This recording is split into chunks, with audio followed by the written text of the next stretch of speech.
apareció esto en la pandemia, ¿no? Que fue lo del home office o el trabajo remoto. Bueno, le pusieron trabajo a distancia, trabajo en mi casa, como ustedes quieren mencionarlo, ¿no? Eh, la realidad es que algunos lo optaron, ¿m? Pero hay un informe que está marcando que claramente hay otras empresas que lo dejaron de lado. Y es más, el informe está anunciando prácticamente que hay un fin del trabajo remoto. Nosotros sobre este tema vamos a hablar con Sandra Olive, que es coach ejecutiva, para que nos cuente un poquito sobre lo que se está viendo. Sandra, ¿cómo te va? Buen día, Walter Gatica te saluda. Buen día, Walter, ¿cómo estás? Bien. Contanos un poquito, ¿llegó el fin del home office, del trabajo remoto? Mira, es un gran desafío en este momento. Mm, Muchas organizaciones están cuestionando qué hay que hacer con la gente trabajando en sus casas. Hay a nivel internacional hay un gran cuestionamiento. Ahora, lo que sí hay que hablar es en claro del tema de que no todas las posiciones se pueden hacer desde la casa, ¿no? Entonces, cuando hablamos, porque muchas veces hablo con gente que habla, que trabajan en petróleo y me dice, bueno, pero yo no puedo trabajar desde mi casa, entonces todo esto que escucho del trabajo remoto, el home office, la hibridez, a mí no me toca.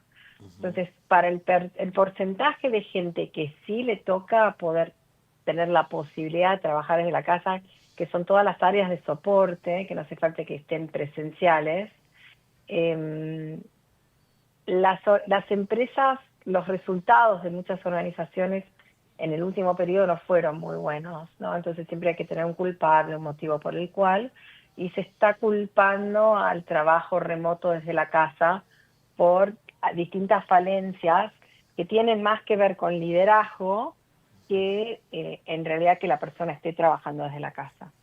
ajá, perfecto. Claro, uno entiende esto, ¿no? A la distancia digo que hay trabajos que podés ir desarrollando. Yo conozco gente y hay seguramente vos también el tema de que hay muchos que están trabajando para el exterior, sobre todo en programación y en ese rubro, ¿no?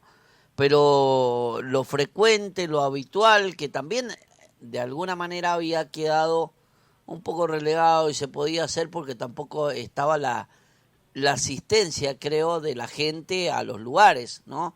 Lo cual lleva también a otra demanda. Sí, a ver, cuando estábamos todos en situación de COVID, que Ujú, no se podía salir desde casa, se sí. dio como una alternativa maravillosa para que las organizaciones pudieran seguir funcionando para aquellas posiciones que no era fundamental que estuvieran en el lugar de trabajo presencial. Por ejemplo, una línea de producción, vos no podés tener al obrero, al técnico, trabajando desde su casa, tiene que estar ahí en la línea de producción, o un gerente de planta. Pero ¿qué sucedió a lo largo de este tiempo? Una vez que se terminó con esa necesidad, hubo un cuestionamiento de muchos líderes, muchos dueños de empresa diciendo, bueno, la gente está en su casa, está viendo Disney Plus, están viendo Netflix Claro. y no están trabajando. Y no es así. Pero lo que pasa es que no les cuesta medir el rendimiento de la persona desde su casa. Y también tenés personas que trabajan desde su casa y no lo ven como un beneficio porque no tienen un espacio físico en su casa para trabajar cómodamente. Nosotros como consultora hicimos una encuesta el año pasado a distintos líderes que habían participado más o menos unos 120 y los ganadores, ¿sí?, fue el trabajo remoto o 3x2 en la oficina o 2x3 en la oficina o ir a la oficina con propósito. Ujú, Entonces, los líderes que no necesitan el control de su gente de manera directa, se sienten muy cómodos teniendo a la gente trabajando de su casa porque ellos también valoran trabajar desde la casa. ajá, Porque tal vez no necesitas hacer que alguien esté 3 horas viajando todos los días. claro.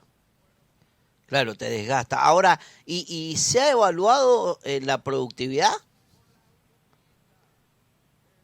Es difícil de medir si se Ajá. devaluó o no la Porque digo, a productividad. ver, me pongo en esto. Yo soy empresario y como bien lo Sí, marcás vos, tenés una persona que se toma, por ejemplo, Buenos Aires, 3, 4, 5 bondi, el tren, todo lo que sea para laburar, ya llega desgastado, probablemente mal predispuesto y tal vez esa persona me rinde mucho más desde su casa.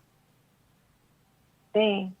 Sí, lo que pasa es que entra en juego el tema este del control y tal vez Ujú, que empresas no tenían puesto en marcha líderes que sí se tomaran el tiempo, porque en esa hibridez que después se ujú, tornó en, bueno, no todos los días desde tu casa, sino un 2x3 o un 3x2, ujú, que habían equipos que no iban, que hacía por ahí un año que no iban a la oficina.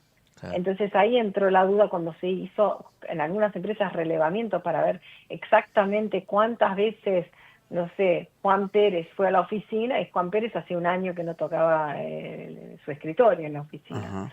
Entonces, ¿y qué pasó con el líder? Entonces tenía gente que porque uno, dos o tres o un 10% de esa población no hizo las cosas correctamente, hubo toda una vuelta atrás.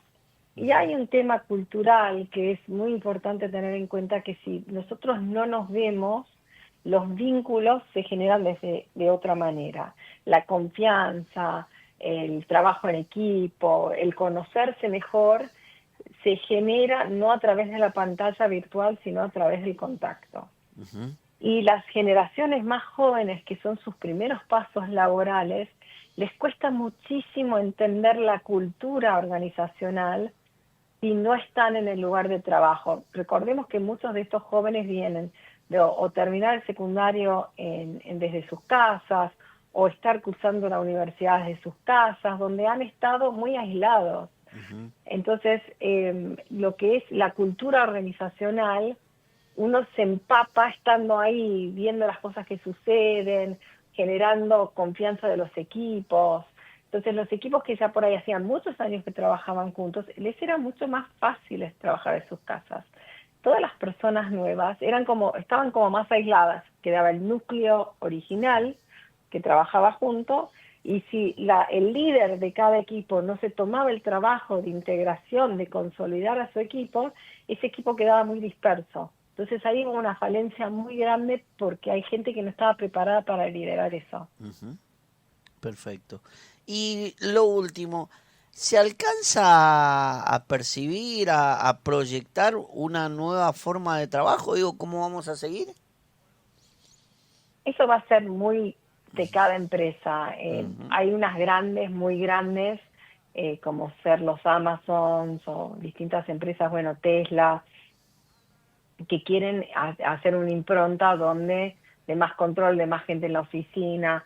Ahora, hay que tener algo muy en cuenta, que ujú, cada búsqueda, nosotros, la consultora donde soy socia, somos headhunters, hacemos búsquedas ejecutivas. Entonces, cada búsqueda que tengo donde no quieren ofrecer hibridez, como resultado es el no poder atraer al mejor talento. ujú, Entonces, cuando uno ya descarta candidatos porque no los puedes atraer, porque tu cultura y tu forma de trabajo no es atractiva para esas posiciones que vos tenés que traer críticas, decae la calidad de tus equipos. ujú. Entonces, la verdad que hay que tener una mezcla entre el trabajo híbrido, el consolidar a los equipos, y el futuro va a depender de cómo cada organización se adapta. Ujú. Perfecto. Bueno, cada uno se va a ir de alguna manera adaptando y evaluando los resultados como para tomar una decisión básicamente. Lo cierto es que la pandemia fue una herramienta que solucionó muchas cosas y bueno, ahora se deberá nuevamente rever, ¿no? Evaluar y ver si realmente es conveniente para algunas empresas o no. Exactamente, Ujú. Walter. Perfecto. Bueno, te agradezco muchísimo, Sandra, por el contacto. Te mando un abrazo y que tengas una buena jornada. Igualmente para vos. Hasta luego. Bueno, ahí escuchábamos la palabra de Sandra Olive, que es coach ejecutiva sobre lo que está planteando este informe, ¿no? ¿Se terminó el teletrabajo